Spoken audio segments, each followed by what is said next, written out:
નમસ્કાર. આજે આપણે જોવાના છીએ કે જીપીએસસી એટલે કે ગુજરાત જાહેર સેવા આયોગ જેની 2026માં જે ક્લાસ 1-2ની જે પરીક્ષા લેવાની છે તેનો સિલેબસ અને તેમાં પ્રિલિમ, મેન્સ અને ઇન્ટરવ્યૂમાં કયા કયા વિષયો આવે છે તેના વિશે આજે આપણે માહિતી મેળવવાની છે. તો જોઈએ આપણે. સૌપ્રથમ તો જીપીએસસી ક્લાસ 1-2માં કઈ કઈ પોસ્ટ આવે છે તેના વિશે જોઈએ. તો આપણે જોઈએ આમાં કે ક્લાસ 1માં જે છે તેમાં deputy collector, deputy superintendent of police એટલે કે ડીવાયએસપી, આસિસ્ટન્ટ કમિશન, બરાબર, આ વગેરે જેવી પોસ્ટ જે છે એ ક્લાસ 1માં આવે છે.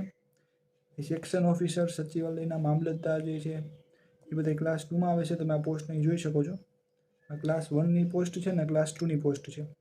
ક્લાસ 1 અને 2 માટે એક જ પરીક્ષા આપવાની હોય છે અને એ છે જીપીએસસી ક્લાસ 1-2, જેની પરીક્ષા 2026માં ક્યારે આવશે, જેની વેકેન્સી કેટલી છે જોઈએ આપણે આગળ. કે જેના પાસ કરવા માટે તમારે 3 સ્ટેજમાંથી પસાર થવાનું હોય છે. જેમાં પહેલો સ્ટેજ છે પ્રિલિમ્સ.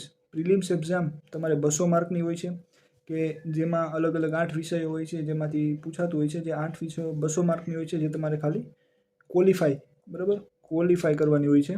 જે તમે ક્વોલિફાય થઈ ગયા પ્રિલિમ્સ એક્ઝામ પછી તમારે મેન્સ એક્ઝામ આપવાની હોય છે. મેન્સ એક્ઝામમાં 600 માર્કનું ક્વોલિફાઈંગ પેપર હોય છે 2, અને બાકીના જે 5 પેપર હોય છે જીએસ ને એશિયાના, એવા ટોટલ 1250 માર્કનું જે છે મેન્સ, કે જે મેરિટમાં ગણાય છે, અને 600 માર્ક ખાલી ક્વોલિફાય થવાના હોય છે. અને જે તમે 1250 માર્કવાળા 5 પેપરમાં જો તમે ક્વોલિફાય થઈ ગયા, મેરિટમાં તમારા માર્ક ગણાઈ ગયા, પછી તમારે ઇન્ટરવ્યૂ માટે બોલાવવામાં આવે છે, જેના 150 માર્ક હોય છે. આ પેટર્ન છે ગુજરાત જાહેર સેવા આયોગ એટલે કે જીપીએસસી ક્લાસ 1-2ની એક્ઝામની. ગુજરાતમાં જે બંધારણીય ગુજરાત જાહેર સેવા આયોગની સંસ્થા છે તેમાં.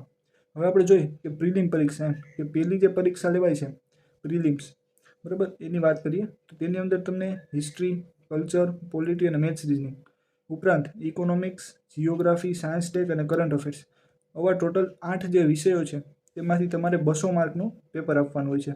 અને આ પ્રિલિમ એક્ઝામ માત્ર ને માત્ર ક્વોલિફાઈંગ છે. તમે આમાં જો ક્વોલિફાય થાવ પછી તમને મેઇન્સ એક્ઝામ આપવા મળે છે.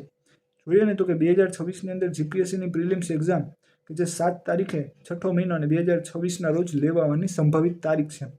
આ પરીક્ષાના ફોર્મ જે છે તે એપ્રિલ માસમાં શરૂ થઈ શકે છે, બરાબર. આ રીતની માહિતી આપણે જાહેર સેવા આયોગ તરફથી મળે છે.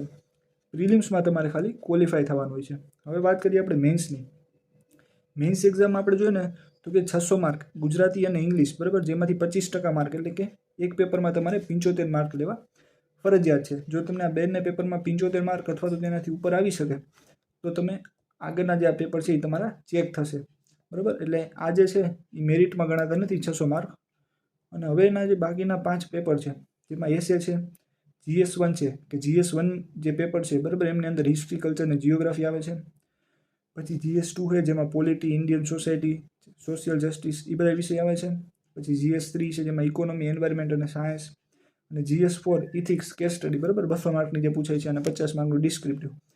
આ જે પેપર છે ને એ બધામાં તમારે ડિસ્ક્રિપ્ટિવ એટલે કે લખવાનું હોય છે. જેમાં પ્રથમ 2 છે ગુજરાતી, ઇંગ્લિશ, એમાં તમારે માત્ર 300માંથી ક્વોલિફાય થવાનું હોય છે 25% માર્ક સાથે. આ હતી મેન્સ એક્ઝામ.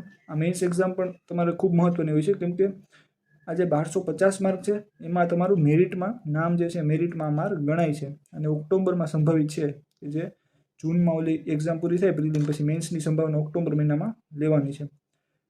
પછી છે ઇન્ટરવ્યૂની વાત કરીએ તો કે ઇન્ટરવ્યૂ જે 150 માર્કનું હોય છે, જે ગાંધીનગર ખાતે જાહેર સેવા આયોગની ઓફિસ છે ત્યાં ઇન્ટરવ્યૂ હોય છે. એ ઇન્ટરવ્યૂમાં તમારે જવાનું છે જો તમે એમાં ક્વોલિફાય થઈ જાઓ. અને ઇન્ટરવ્યૂના 150 માર્ક એટલે કે 1250 અને 150 એવા ટોટલ 1400 માર્કમાંથી તમારું મેરિટ જે છે એ બને છે, બરાબર. આ મેરિટમાં તમારે ક્વોલિફાય થવાનું હોય છે. એટલે આ રીતે 3 સ્ટેજમાં જે છે એ જીપીએસસી ક્લાસ 1-2ની પરીક્ષા જે છે એ હોય છે. અને આપણે જોઈએ, વાત કરીએ તો કે આ જે જૂન મહિના છે એમાં 6 તારીખે આપણે એક્ઝામ હશે એવી સંભવિત તારીખ છે. અને જેનું નોટિફિકેશન જે છે તે આપણે એપ્રિલ એટલે કે ચોથા માસની અંદર બહાર પડશે. તો આના ફોર્મ જે છે એપ્રિલમાં ભરાશે, તો તમે ખાસ ધ્યાન લેજો આનું. આ તો આપણે જીપીએસસી ક્લાસ 1-2નો ઉપર છેલ્લો સિલેબસ કે જે વિષયમાં ખાલી માત્ર આટલું રાખીએ આપણે વિડીયોમાં.